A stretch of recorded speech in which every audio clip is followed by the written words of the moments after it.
When Henry Kissinger was born in Germany in 1923, Soviet founder Vladimir Lenin was still alive and the ghosts of World War I still haunted Europe.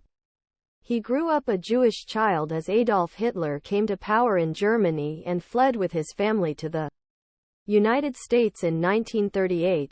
Soviet dictator Joseph Stalin was 29 when he in 1953 and 39 at the time of the Cuban Missile Crisis. He was 45 years old and approaching center of the U.S. foreign policy establishment in 1968 when Soviet-led tanks crushed Prague's Spring Uprising. Henry Kissinger's century was not easy, but great difficulties fit his big and inquisitive mind. Ukrainian Foreign Minister Dmytro Kuleba wrote on social media platform X on November 30, reacting to the news that Kissinger had at that age. Out of 100, a historian by education and profession, Kissinger was the doyen of realpolitik, who viewed international relations through the prism of great power politics. From his doctoral dissertation on early 19th century politics, 1957 as a restored world, until the end of his life, Kissinger argued that a world order tacitly accepted by the great powers was legitimate. Legitimacy as used here should not be confused with justice. He explained in the book, this amounts to nothing more than an international agreement on the nature of applicable regulations and the permissible aims and methods of foreign policy.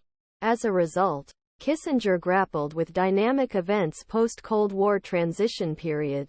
These included collapse of Soviet Union, rise authoritarian Russian President Vladimir Putin, with whom he met frequently, and painful relations between him and Russia.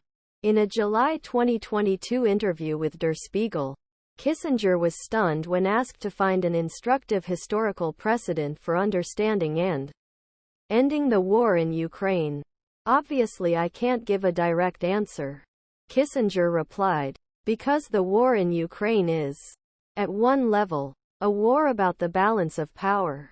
But at another level, it also has the appearance of civil war, combining a classic European-type international problem with completely global problem. When this war is over, it will be a matter of a coherent relationship with Europe that Russia has always sought. The question will be whether it can achieve this relationship or whether it will become an outpost of Asia on the border with Europe. And there is no good historical precedent, he concluded. According to many experts, Kissinger's focus on the strategic balance between global and regional powers overshadowed his analysis. Such an approach may work in normal times, but it inevitably fails to capture the possibilities for change or what happens when change begins.